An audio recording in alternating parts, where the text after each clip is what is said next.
Hello and very good evening. सभी प्यारे बच्चों का वार्म वेलकम करता हूँ वाईटी एडिटोरियल क्लास में। मेरा नाम है अमन बहल। आज का आर्टिकल जो है ये भी बेस्ड है टाइम्स ऑफ इंडिया पे।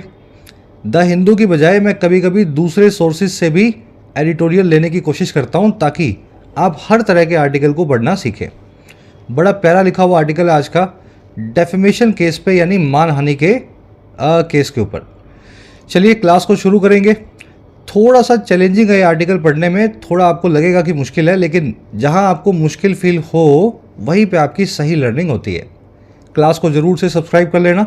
चैनल पे अगर आप नए हैं तो ज़रूर से एक लाइक और एक शेयर देना वीडियो को। बिल्कुल बेसिक लेवल से आपके हर एस्पेक्ट को इंग्लिश को कवर करवाते हैं इस चैनल पे।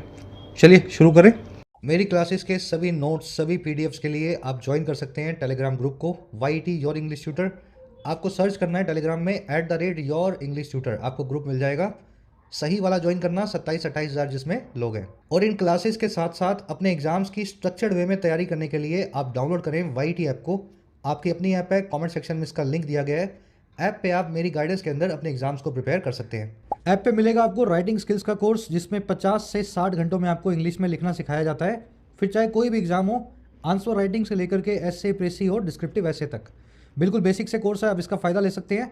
अभी रिपब्लिक डे पे इंडिया कोड लगा करके 499 में कोर्स आपको मिलेगा, लेकिन 12 महीने की जगह 15 महीने की वैलिडिटी आपको इसमें मिल रही है। तो एक्सटेंडेड वैलिडिटी का फ़ायदा उठाएं। साथ ही आपको मिलेगा ऐप पे रिपब्लिक कूपन लगा करके यूपीएससी का कोर्स। इस कूपन को इसलिए लगाना है ताकि आपका प्राइस मिनिमम रहे। यूपीएससी कोर्स में क्या होता है जी, माइग्रेशन करवा देते हैं आपको हिंदी मीडियम से इंग्लिश मीडियम में। यूपीएससी के, सिविल सर्विसेज के, स्टेट के सारे एस्पेक्ट्स इसमें कवर्ड हैं, सी सेट से लेकर के descriptive RC, answer writing, grammar, vocab, everything. Banking और एसएससी के कोर्स भी मिलेंगे आपको, जिसमें बैंकिंग एसएससी का पूरा सिलेबस आपको कवर करवाया जाता है। क्वेश्चंस की प्रैक्टिस मिलती है आपको भरपूर।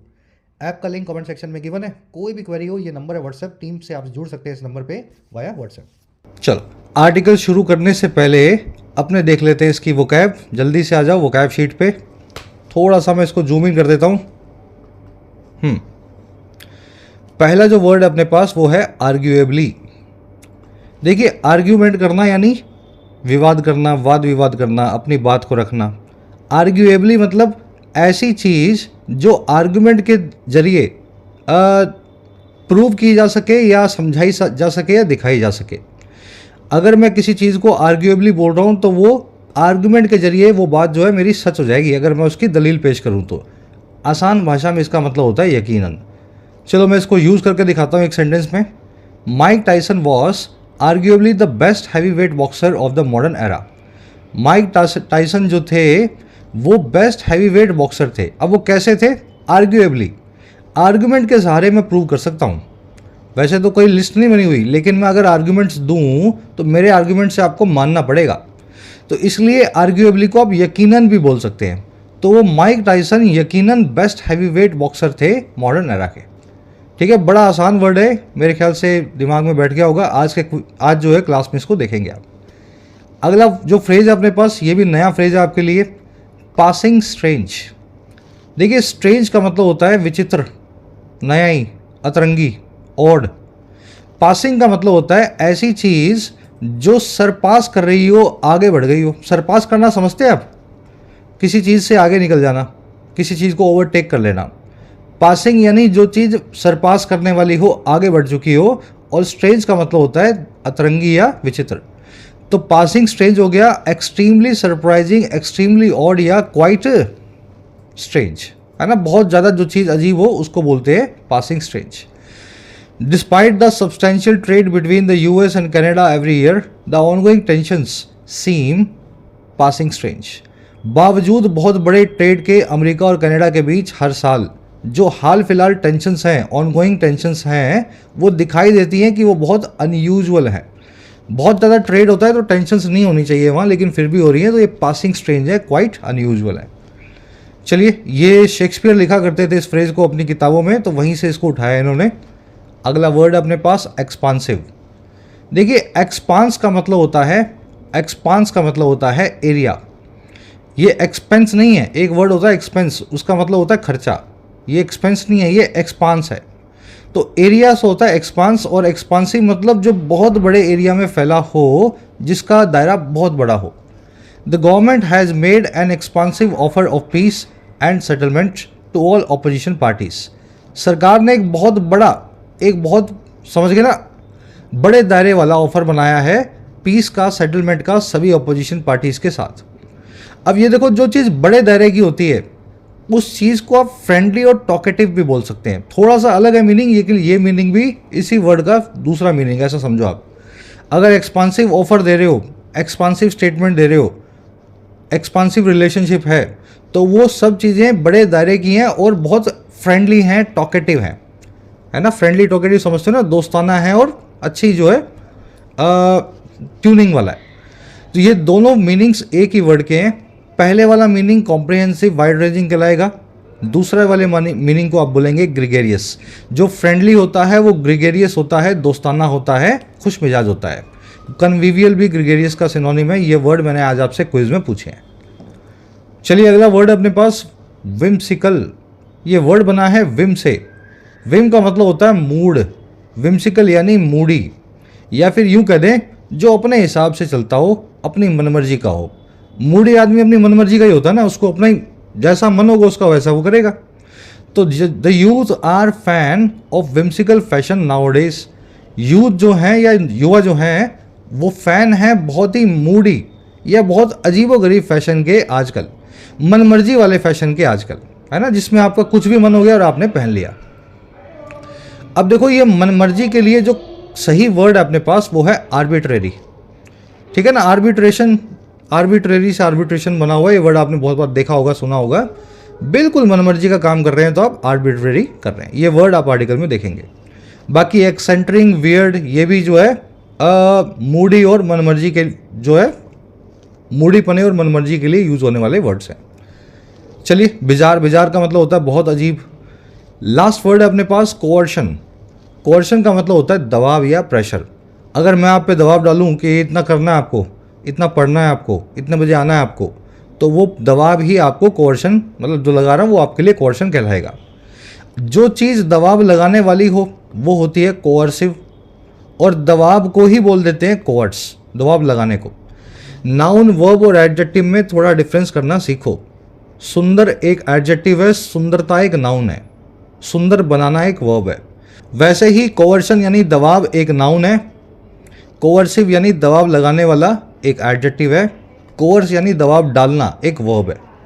कंपल्शन, इंटिमिडेशन भी बोलते हैं। इंटिमिडेशन का मतलब होता है किसी को डराना, धमकाना, टिमिड करना, है ना। Police should not use coercion और intimidation while questioning people accused in civil crimes. Police वालों को दबाव का इस्तेमाल या डराने धमकाने का इस्तेमाल नहीं करना चाहिए जब ऐसे लोगों को वो सवाल कर रहे हो जो सिविल क्राइम्स में अक्यूज्ड हो। सिविल क्राइम्स मतलब जिसमें कोई क्राइम नहीं हुआ, एक्चुअल में फाइनेंशियल ट्रांजैक्शन हुई है। इस तरह के फाइनेंशियल क्राइम्स में पुलिस को दबाव का इस्तेमाल जनरली नहीं करना चाहिए। चलिए, इंटिमिडेशन वर्ड आप आर्टिकल में देखेंगे, डराने धमकाने को बोला जाता है इंटिमिडेशन। चलिए अब आर्टिकल पे आते हैं। एक समरी आपको दें किस बारे में लिखा हुआ है। समरी ये है कि आपने बहुत बार सुना होगा फला नेता ने दूसरे नेता पे डेफेमेशन का यानी मानहानि का दावा कर दिया और उसको कोर्ट पे ले गया। अरविंद केजरीवाल पे केस बहुत होते हैं, बीजेपी वाले कांग्रेस पे करते हैं, कांग्रेस वाले बीजेपी वालों पे करते हैं। देखिए, इन नेताओं को तो कोई फ़र्क नहीं पड़ता, आप इन पे मानहानि का केस कर दो, ये 5 वकील रख देंगे और वो अपने आप आपके केस को देख लेंगे। ना करने वाले को फ़र्क पड़ा, ना होने वाले को फ़र्क पड़ा। लेकिन ये मानहानि का केस जब आम आदमी पे लगता है ना, चाहे वो केस सही हो या गलत हो, उसके लिए आम आदमी के लिए काफ़ी हैरेसमेंट हो जाती है। और इसका इस्तेमाल ये नेता लोग और बड़े लोग बहुत अच्छे से करते हैं आम आदमी की आवाज़ को दबाने के लिए। आप सरकार के बारे में कुछ बोल दो, किसी नेता, किसी बिजनेसमैन, 10 मिनट के अंदर आप पे वो केस कर देगा और आपको कोर्ट के चक्कर कटवा देगा। हमारा आर्टिकल ये कह रहा है कि इस डेफेमेशन के जो कानून बने हुए हैं इनमें बदलाव आना चाहिए। बहुत ही ज़्यादा स्ट्रिक्ट कानून है और ये अंग्रेज़ों की विरासत है जो हमें मिली है। हमें अंग्रेज़ों की विरासत को थोड़ा ना रखना अपने पास। तो सरकार को इस रॉन्ग को राइट करना चाहिए और इसको मतलब समझ गए ना, इस कानून में बदलाव लाने चाहिए। आज की टोन है क्रिटिकल, क्रिटिसाइज़ कर रहा है डेफेमेशन कानून को, और साथ में है सरकास्टिक, थोड़ा सा सरकाज़म आपको, है ना, हास्य व्यंग आपको मिलेगा सरकाज़म वाला टोन से। चलिए शुरू करते हैं। पढ़ने का तरीका वही है, एक बार वीडियो को पॉज करें और पहले खुद से ट्राई दें आप कितना पढ़ पा रहे हैं।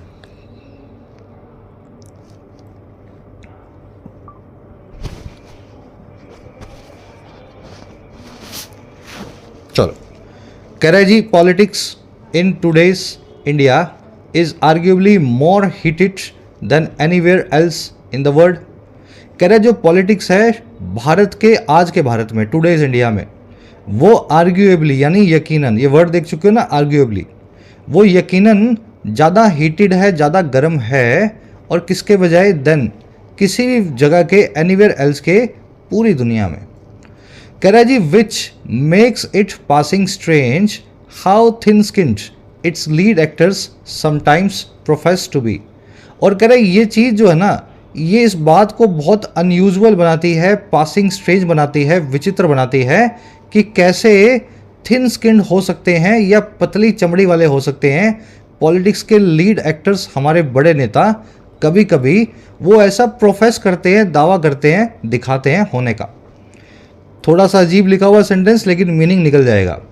दुनिया भर में कहीं भी देख लें तो आर्ग्यूएबली या यकीनन तौर पे भारत की पॉलिटिक्स ज़्यादा हीटेड है, इसमें आपको ज़्यादा गर्मी मिलेगी, ज़्यादा गर्मजोशी मिलेगी।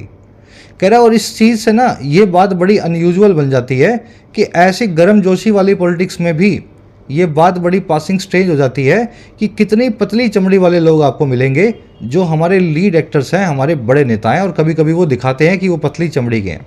अब ये पतली चमड़ी का होने का मतलब क्या है, थिन स्किन का। आपको थोड़ी सी छोटी मोटी बात भी सहन नहीं होती और आप 1 मिनट में गुस्सा हो जाते हो। अगर आप थिक स्किन हैं तो आपकी स्किन बहुत थिक है। अब स्किन थिक होने का मतलब सच में चमड़ी नहीं है, आपका दिमाग बहुत थिक है। आपके शरीर पे, आपके दिमाग पे किसी चीज़ का असर नहीं पड़ता, आप किसी की बात को सुन लेते हो, टाल देते हो। लेकिन अगर आप थिन स्किन्ड हैं तो पतली चमड़ी है और 1 मिनट में आप ऑफेंस ले लेते हो और किसी की बात पे रिस्पॉन्ड करते हो। तो हमारे देश में ये बड़ा अजीब है कि नेता लोग बड़ा जल्दी ऑफेंस ले लेते हैं। चलो, पॉलिटिक्स सब्जेक्ट है यहाँ पे, वर्ब है इसके इज। पॉलिटिक्स एक ऐसा स्पेशल नाउन है जिसके पीछे एस आता है लेकिन सिंगुलर वर्ब रखता है। ऐसे सभी नाउन्स की लिस्ट आपको करवाई हुई है, पॉलिटिक्स, इकोनॉमिक्स, मैथमेटिक्स। फिर उसके बाद कई बीमारियां हैं जैसे एड्स, पीछे एस आ रहा है, मम्प्स, याद है ना, पीछे एस आ रहा है। ये चाहे पीछे एस लगता हो लेकिन ये सारे नाउन्स जो हैं वो सिंगुलर नाउन्स हैं।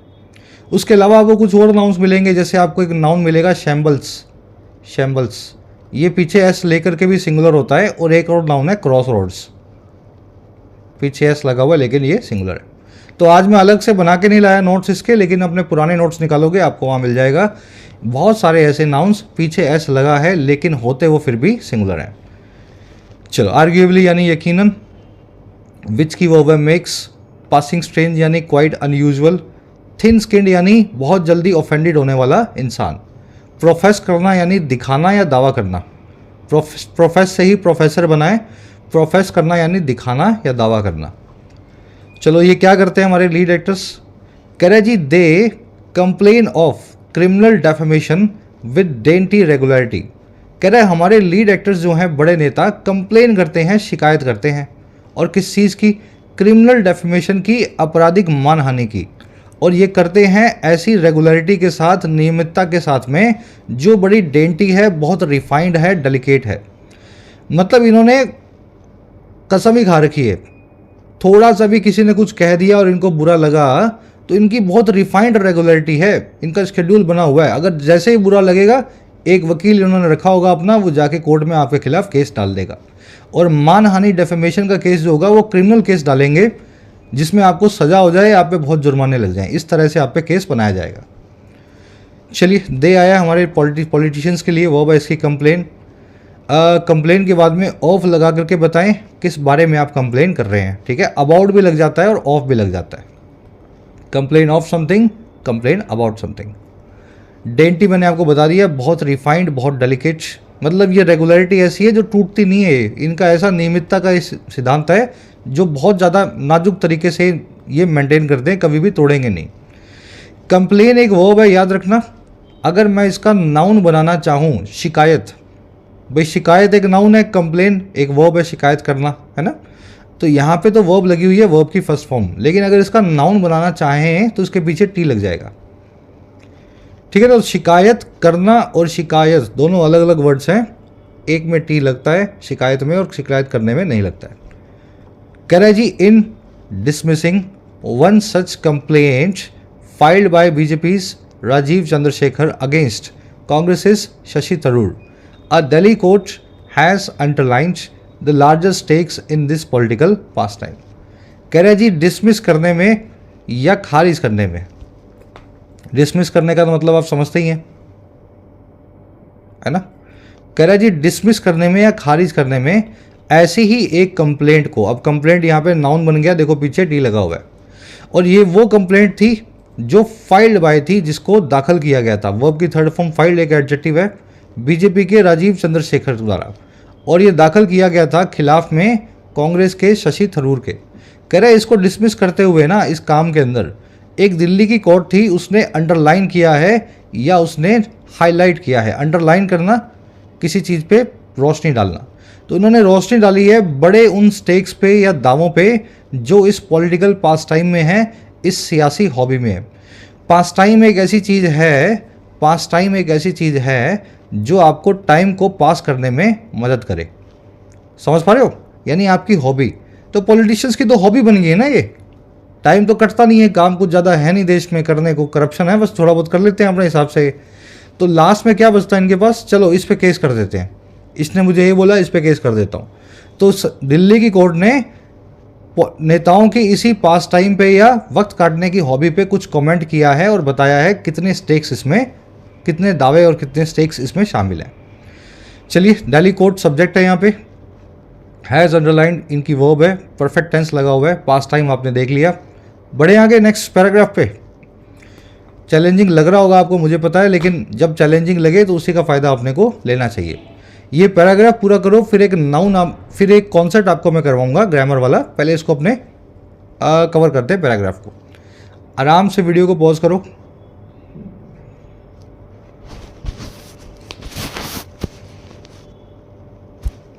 चलो, कह रहे जी if every speech is viewed as defamation then freedom of speech and expression would be reduced to not.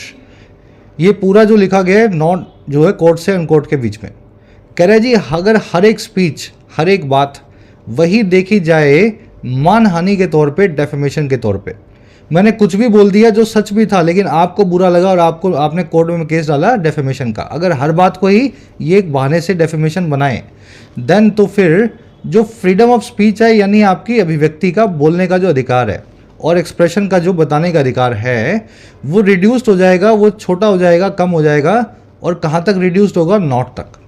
देखिए नॉट जो है ना, ये नॉट की ही एक ऑल्टरनेटिव फॉर्म है। नॉट एक एडवर्ब है, इसका मतलब होता है नहीं। नॉट एक नाउन है, इसका मतलब होता है कुछ भी नहीं।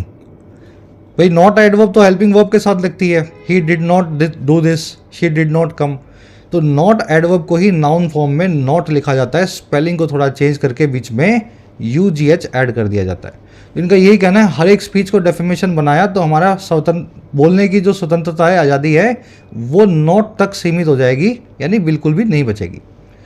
Correct, to be clear, this is not an apologia for harming the reputation of any person.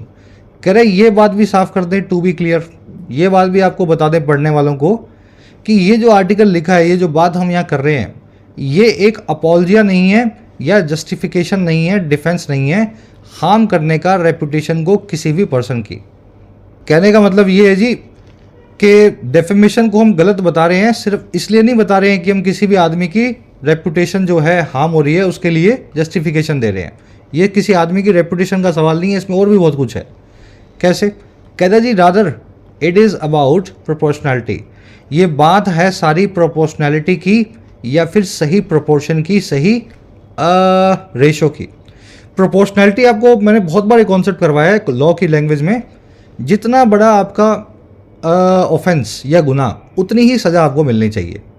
दो आदमियों ने चोरी की है, एक ने 10,000 की और एक ने 10 करोड़ की, तो 10,000 और 10 करोड़ वालों की सज़ा में फ़र्क होना चाहिए। ऐसा नहीं है कि दोनों चोर हैं, दोनों को डाल दो जेल में, दोनों को 10-10 साल नहीं।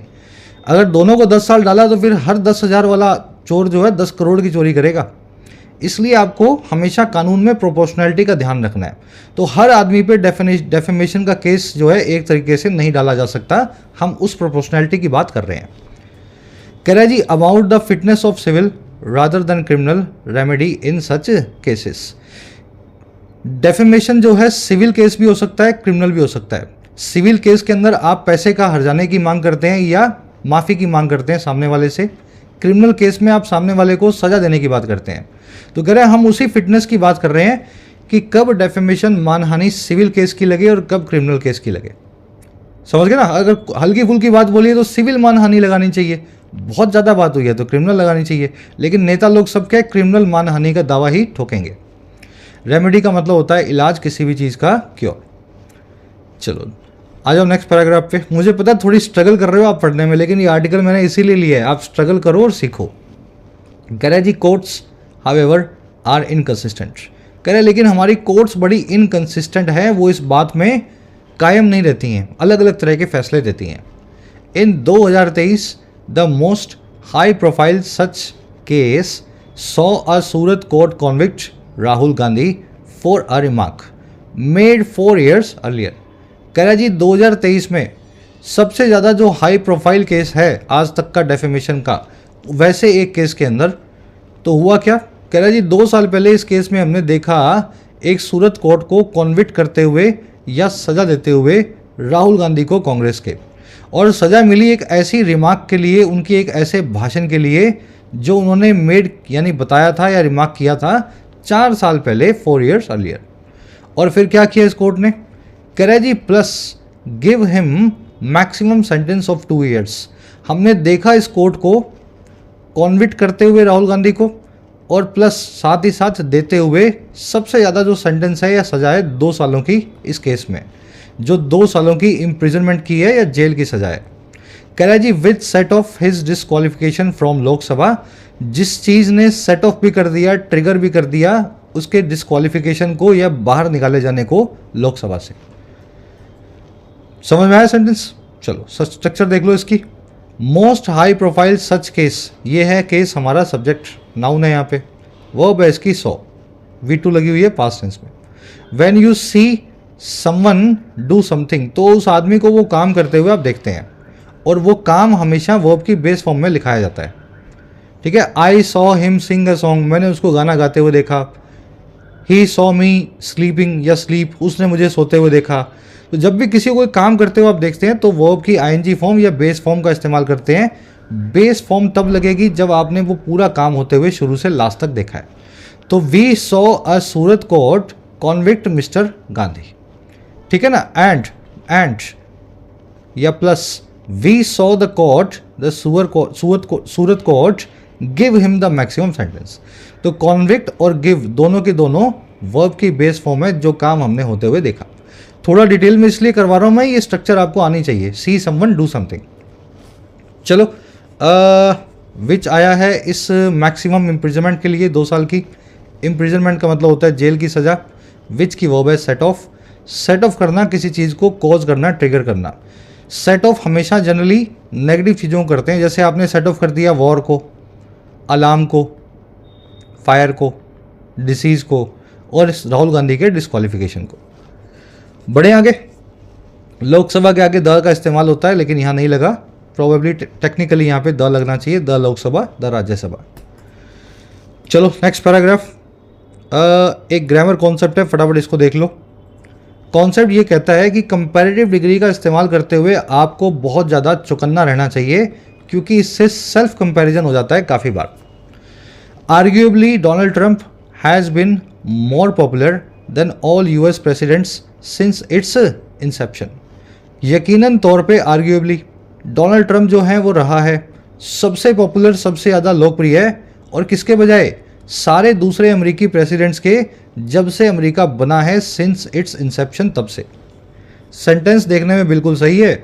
मान लीजिए आज तक अमेरिका में 50 प्रेसिडेंट हुए हैं, 100 प्रेसिडेंट हुए हैं, तो 100 में सबसे ज़्यादा पॉपुलर डोनाल्ड ट्रंप है, बाकी के जो है उनसे ज़्यादा पॉपुलर है। लेकिन यहाँ पे गलती हो गई, यहाँ पे आपने मोर पॉपुलर लगा करके कंपैरेटिव डिग्री का इस्तेमाल किया, और जो मैंने आपको बताया था वो काम आपने नहीं किया, आपने चौकन्ना होकर इस्तेमाल नहीं किया।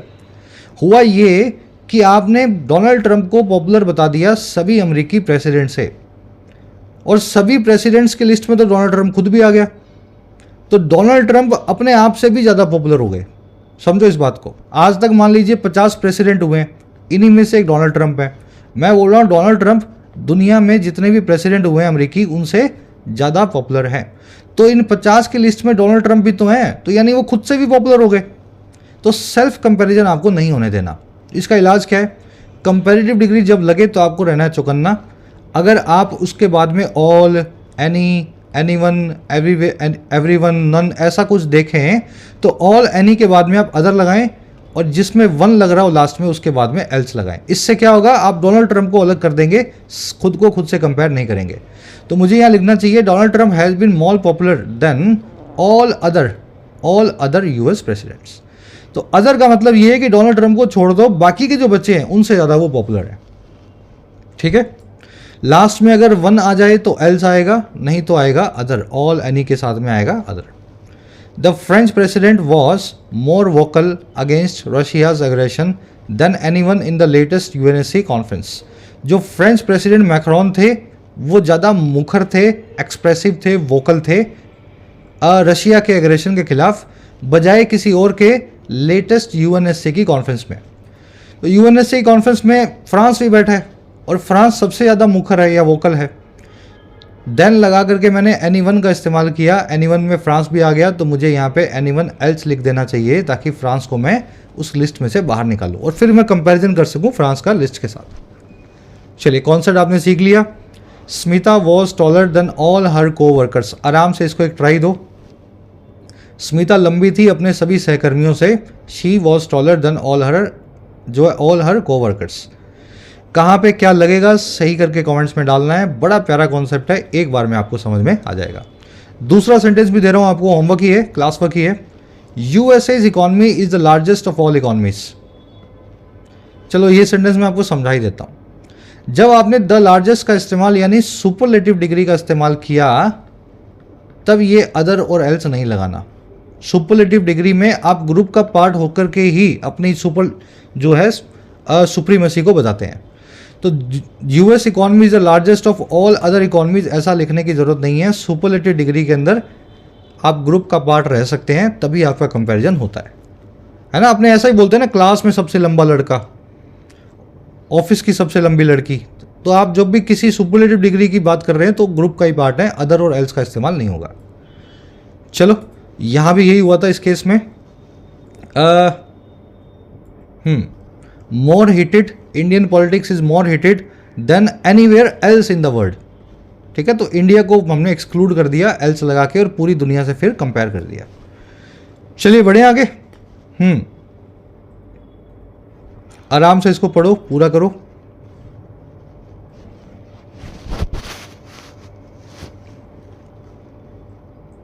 चलो, कह रहा है the Supreme Court stayed the conviction within weeks. Supreme Court ने फिर स्टे कर दिया या रोक लगा दी राहुल गांधी के कॉन्विक्शन पे, या उनके, समझ गए ना, उनके जो उन पे कॉन्विक्शन हुआ था। कॉन्विक्शन का मतलब होता है दोष सिद्धि, किसी के ऊपर ब्लेम प्रूव हो जाना। तो इनके ऊपर जो सजा दोष आरोपण हुआ था उसको कुछ ही हफ्तों में सुप्रीम कोर्ट ने स्टे कर दिया। And Rahul return to parliament, और राहुल गांधी फिर से लोकसभा में, पार्लियामेंट में उनकी वापसी हुई। कह रहा है जी ही इज परहैप्स अनफेस्ड। कह रहा है जो राहुल गांधी हैं, ही इज, ये अपोस्ट्रोफी एस देख रहे हैं, इसका मतलब होता है ही इज, ही हैज़ या ही वॉज। आपको डिसाइड करना होगा तीनों में से किसकी ज़रूरत है। यहाँ पे इज की ज़रूरत है तो मैं ही को ही इज मानूंगा। कह रहा है जी वो शायद अनफेज्ड हैं या अनडिस्टर्ब्ड हैं, नॉट वरीड हैं। फेज का मतलब होता है डिस्टर्ब, है ना, डिस्टर्बेंस। फेज्ड यानी डिस्टर्ब्ड, अनफेज्ड यानी अनडिस्टर्ब, जिस पे कोई फर्क नहीं पड़ा हो। तो कह रहे जी राहुल गांधी बहुत बड़े आदमी हैं, शायद वो अनफेज्ड हैं, उनको ज़्यादा फर्क नहीं पड़ा। कह रहे जी but when a common citizen stand similarly accused after she has raised a sexual harassment grievance. कह रहे लेकिन जब एक कॉमन सिटीजन, एक आम आदमी स्टैंड एक्यूज होता है इसी तरीके से, स्टैंड के बाद में एडजेक्टिव लगा के बताएं आप किस पोजीशन में खड़े हैं।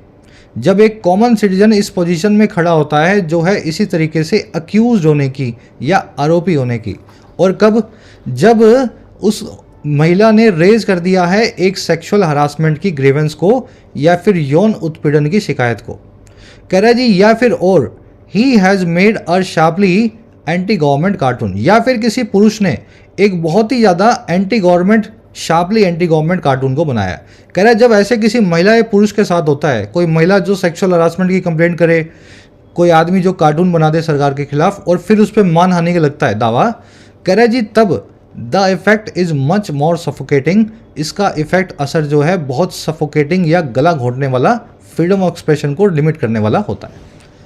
समझ गए? तो उसे एग्जाम्पल दिया, लोगों पे ऐसे अपने देश में मानहानि के दावे लगते हैं। आप कोई महिला ने बोला कि मेरे साथ सेक्सुअल हरासमेंट हुई है, तो वो आदमी उसी पे ही केस डाल देगा मानहानि का उस महिला पे, है ना। फिर उसको अपना वकील रखना होगा, कोर्ट में जाना होगा, छुट्टी लेनी होगी ऑफिस से और अपने हैरेसमेंट से और ज़्यादा उसको गुजरना होगा। चलिए, बट कंजंक्शन है जब ऐसा होता है when a common citizen stands, citizen की वर्ब है स्टैंड्स, स्टैंड्स के बाद में एडजेक्टिव लगा के बताएं, एडजेक्टिव लगा के बताएं आप किस पोजीशन में खड़े हैं। ठीक है, तो अक्यूज यहाँ पे वर्ब की थर्ड फॉर्म एडजेक्टिव है जब हम आरोपी की पोजीशन में खड़े हैं। शी आया महिला के लिए, उसकी वर्ब है हैज़ रेज्ड। ही आया किसी पुरुष के लिए, जेंटलमैन के लिए, इनकी वर्ब है हैज़ मेड। हैरेसमेंट की स्पेलिंग देख लेना, वर्ड तो आप समझते हैं, हैरेसमेंट यानी उत्पीड़न, इसमें डबल एस आता है, आर डबल नहीं आएगा, आर सिंगुलर है, एस डबल है, हैरेसमेंट। इफेक्ट की वर्ब है जो है इज, सफोकेटिंग यानी जो आपका गला घोटे, जो आपकी आवाज़ को दबाए। कह रहा है कॉन्विक्शन और not, there is punishment enough in the process.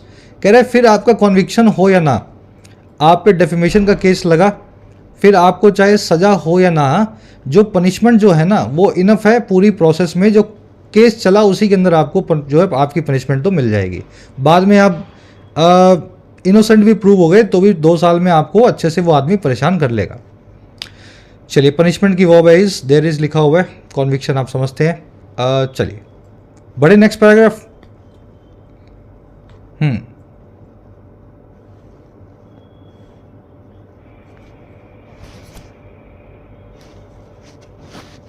चलो, कह रहा है जी 10 criminal defamation has a chilling effect on freedom of expression by it's very existence.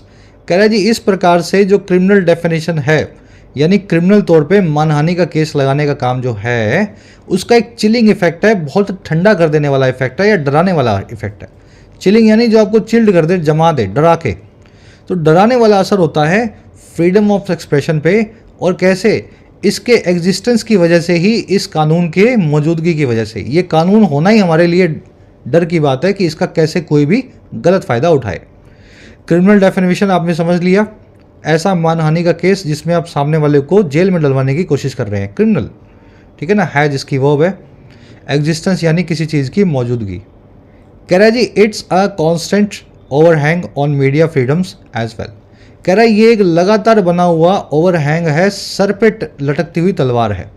Overhang मतलब जो चीज़ सर के ऊपर हैंग कर रही हो, यानी लटकती हुई तलवार की तरह हो। तो ये हमेशा एक बनी हुई तलवार है मीडिया की फ्रीडम्स पे भी, आज़ादियों पे भी। कह रहा है जी by putting dissent on notice it puts democracy in danger. कह रहा है जी डिसेंट को, डिसेंट का मतलब होता है रोष, गुस्सा, नाराज़गी। कह रहा है जी जो सरकार के खिलाफ, डिसेंट वर्ड जो है जनरली सरकार के खिलाफ नाराज़गी के लिए यूज़ होने वाला वर्ड है। कह रहा है सरकार के खिलाफ वाली नाराज़गी को नोटिस पे डाल करके, या फिर नाराज़गी जाहिर करने वाले आदमी को डेफेमेशन के केस का नोटिस दे करके, ये पूरा काम हमारी डेमोक्रेसी को ही डेंजर में, खतरे में डालता है। समझ गए ना? डिसेंट, पुट डिसेंट और नोटिस का मतलब है कोई भी डिसेंटर हो जो सरकार के खिलाफ बात करे, उसको डेफेमेशन का नोटिस, केस का नोटिस मिल जाए। कह रहा है जी parliament YBNS has failed to reform this colonial origin censor. कह रहा है हमारी जो पार्लियामेंट है भारतीय न्याय संहिता के जरिए या BNS के जरिए फेल रही है, नाकामयाब रही है रिफॉर्म करने में, सुधार लाने में इस कॉलोनियल ओरिजिन सेंसर को। सेंसर का मतलब होता है आलोचक, जो आपकी या तो आवाज़ बंद करे या आपकी आलोचना करे, क्रिटिक करे या आपकी आवाज़ को दबाए। सेंसर बोर्ड भी होता है ना, कोई ख़राब गंदी मूवी बनाओगे तो उस मूवी को रिलीज़ नहीं होने देगा। तो कह रहा है जी हमारी पार्लियामेंट भी अभी तक नाकामयाब रही है सुधार लाने में अंग्रेज़ों के ज़माने के कॉलोनियल ओरिजिन वाले इस सेंसर को या गला दबाने वाले कानून का। समझ गए? पार्लियामेंट की वर्ब है हैज़ फेल्ड, BNS का मतलब है भारतीय न्याय संहिता। कह रहा जी the new criminal code has retained all the harsh intent of the original. हमारा जो नया क्रिमिनल कोड है BNS, इसने रिटेन किया है, बना के रखा है सारे उस हार्श इंटेंट को या उस कड़े इंटेंशन को जो ओरिजिनल में या अंग्रेज़ों वाले कानून में हुआ करता था। तो इंटेंट बहुत हार्श था जो अंग्रेज़ों का, कि कोई भी भारतीय हमारे सामने बोले तो उसको कोर्ट में बुला के सज़ा देंगे। तो वो इंटेंट हमने अनफॉर्चुनेटली अपने नए कानून में भी उसी तरीके से रिटेन किया है। इंटेंट का मतलब होता है इंटेंशन, आपका मकसद। हार्श का मतलब होता है स्ट्रिक्ट। न्यू क्रिमिनल कोड की वर्ब है हैज़ रिटेन्ड, परफेक्ट टेंस लगा हुआ है यहाँ पे। चलिए बढ़े आगे। ओवरहैंग देख लेना, सर पे लटकती हुई तलवार। डिसेंट का मतलब होता है सरकार के खिलाफ गुस्सा या नाराजगी। चलिए लास्ट पैराग्राफ है।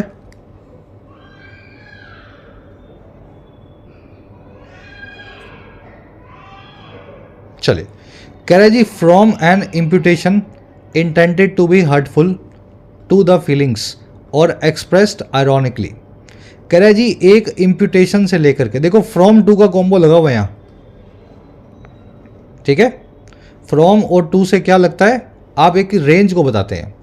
कह रहा है जी यहाँ से लेकर के एक इम्प्यूटेशन या आरोप से लेकर के जो इंटेंडेड है, जिसका इरादा है कि वो हर्टफुल हो, किसी को चोट पहुँचाए, और किसको, किसी की फीलिंग्स को, या फिर जो एक्सप्रेस्ड हो आयरॉनिकली, जिसका एक्सप्रेशन किया गया हो, जिस बात को थोड़ा सा तंज के साथ कहा गया हो। कह रहा है यहाँ से लेकर के कहाँ तक, अब टू लगा के बता रहा है।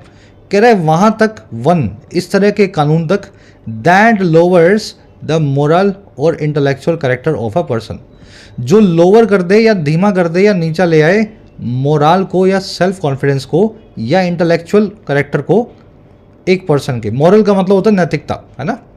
कह रहा है जी यहाँ से लेकर के यहाँ तक, its definition of defamation remains dispiritingly expansive. जो हमारे भारतीय न्याय संहिता की डेफिनेशन है या परिभाषा है डेफेमेशन की या मानहानि की, वो बनी हुई है बहुत ही बड़ी, बहुत ही एक्सपांसिव, बहुत बड़े दायरे वाली, और ये बनी हुई है डिस्पिरिटिंग मैनर में, ऐसे मैनर में जिससे आपकी स्पिरिट टूट जाए, आपका हौसला, आपका एंथुसियाज्म और आपकी आशाएं टूट जाए। स्पिरिट का मतलब होता है आपके अंदर की आशा, है ना, हौसला। डिस्पिरिट यानी हौसला तोड़ने वाला, डिस्पिरिटिंगली मतलब हौसला तोड़ने वाले तौर पे। तो हमने आज भी बड़ी खतरनाक सी डेफेमेशन की जो है परिभाषा को अपने कानून में रखा हुआ है, और ये डिस्पिरिटिंग है, बहुत समझ गए ना, होपलेस बात है। और परिभाषा क्या है, यहाँ से लेकर के यहाँ तक कुछ भी डेफेमेशन मान लो आप, कोई भी आपने ऐसा आरोप लगाया जो किसी की फीलिंग को हर्ट करे या फिर जिसमें एक्सप्रेशन हो आयरनी का, यहाँ से लेकर के कुछ भी ऐसा आप बोल दें जिसमें किसी आदमी की गरिमा, उसका मॉरल या इंटेलेक्चुअल कैरेक्टर जो है वो कम हो, ये सब का सब डेफेमेशन माना जाता है। चलिए डेफिनेशन सब्जेक्ट है, रिमेन्स इसकी वर्ब है। इट्स डेफिनेशन और डेफेमेशन रिमेन्स, है ना, एक्सपांसिव। एक्सपांसिव यानी बड़े दायरे वाला। इम्प्यूटेशन का मतलब होता है एक आरोप या एक्यूजिशन। कह रहा जी the Supreme Court on its parts has sadly failed to find criminal defamation as an excessive and arbitrary restriction on free speech. कह रहा है हमारी सुप्रीम कोर्ट भी अपने हिस्से के तौर पे या अपने पार्ट के तौर पे सैड तरीके से फेल रहा है, नाकामयाब रहा है फाइंड करने में या पाने में डेफेमेशन के कानून को एक ज़्यादा एक्सेसिव, ज़रूरत से ज़्यादा बढ़ा हुआ और मनमाना यानी आर्बिट्रेरी रेस्ट्रिक्शन या पाबंदी फ्री स्पीच पे। तो सुप्रीम कोर्ट को अभी तक दिख जाना चाहिए था कि ये डेफेमेशन जो है बहुत ज़्यादा और बहुत मनमाना रेस्ट्रिक्शन लगता है हमारे व्यक्ति के अधिकार पे, लेकिन सुप्रीम कोर्ट ने अभी तक इसको इस फॉर्म में नहीं देखा, है ना। ये बात बड़ी सैड बात है। Supreme Court has failed to find, Supreme Court subject है, हैज़ फेल्ड इनकी वर्ब है। क्रिमिनल डेफेमेशन आपने देख लिया। आर्बिट्रेरी, विम्सिकल, जो बहुत मनमाने ढंग से होने वाला काम हो। रेस्ट्रिक्शन का मतलब होता है पाबंदी। चल एक सेंटेंस है छोटा सा, इसको फिनिश करो।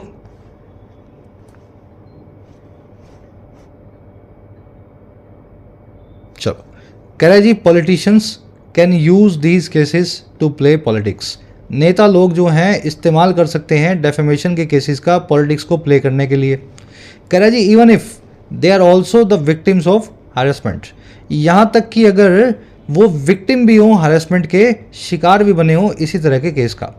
तो आज जो पॉलिटिशियन डेफेमेशन के केस से परेशान है, 15 दिन बाद आप देखना वो इस केस का दुरुपयोग खुद भी कर रहा होगा, उसने किसी और पे केस लगा रखा होगा, तो ये तो मोटी चमड़ी के हैं ना, इस तरीके से काम करते हैं।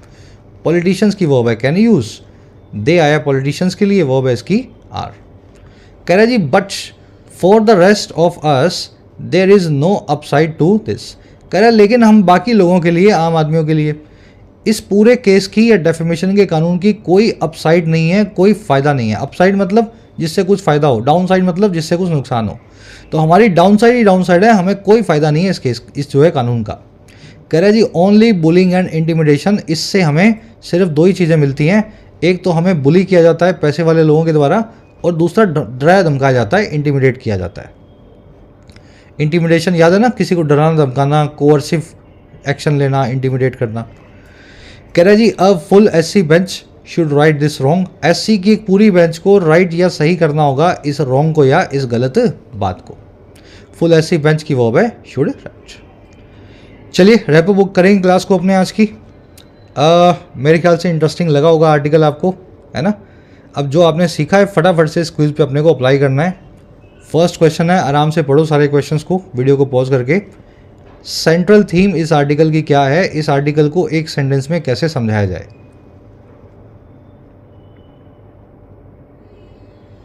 देखो जी, इस आर्टिकल को लिखा गया है डेफेमेशन केस, डेफेमेशन का जो कानून है उसका मिसयूज कैसे किया जाता है फ्री स्पीच को दबाने के लिए, है ना। यही तो है आर्टिकल का जो आत्मा है, जो इसकी सोल है, यही वाला बी वाला जो स्टेटमेंट बनेगा। ठीक है, तो फर्स्ट में बी बन जाएगा। सेकंड पे आ जाओ। इस पैसेज के हिसाब से क्रिमिनल डेफेमेशन कौन सा इफेक्ट छोड़ता है फ्रीडम ऑफ स्पीच पे, क्या इफेक्ट होता है क्रिमिनल तौर पे मानहानि के केसों का। याद होगा वो वर्ड आपको, not. Criminal defence, criminal defamation की वजह से हमारी फ्रीडम ऑफ स्पीच जो है वो ना के बराबर भी हो सकती है। It reduces freedom of speech to not या नथिंग इफ ओवर यूज्ड, अगर इसका बहुत ज़्यादा यूज़ किया जाए। सेकंड में बन जाएगा बी। चलो थर्ड पे आओ। थोड़ा सा ही अच्छे लेवल का क्वेश्चन है। कह रहे जी पैसेज में क्या इशारा किया गया है डिफरेंस के ऊपर या फ़र्क के ऊपर क्रिमिनल डेफेमेशन का, एक तो पॉलिटिशियन पे और एक आम आदमी पे, दोनों पे क्या फ़र्क होता है इस केस को लगाने का।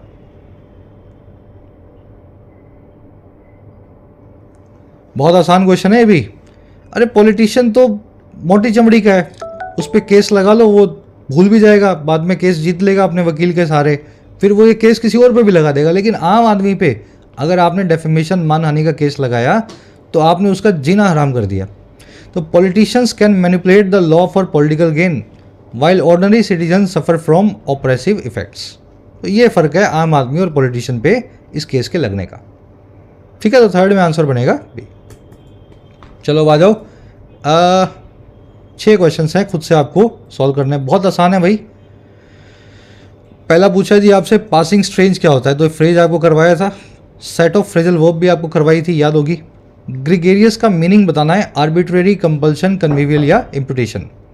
लास्ट में 3 एरर्स मिलेंगी आपको, आराम से चेक करना।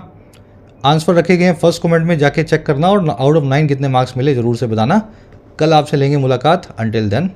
और हाँ, ऐप को ज़रूर डाउनलोड कर लें, कमेंट सेक्शन में ऐप का लिंक दिया गया है। जो भी कोर्स आपकी नीड है अफोर्डेबल प्राइस में आप अपने एग्जाम को प्रिपेयर कर सकते हैं, एसएससी, बैंकिंग, यूपीएससी या स्टेट पीएससी एग्जाम को। ये टीम का नंबर है, इस पर व्हाट्सअप करके आप टीम से बात भी कर सकते हैं अगर आपकी कुछ क्वेरीज हो।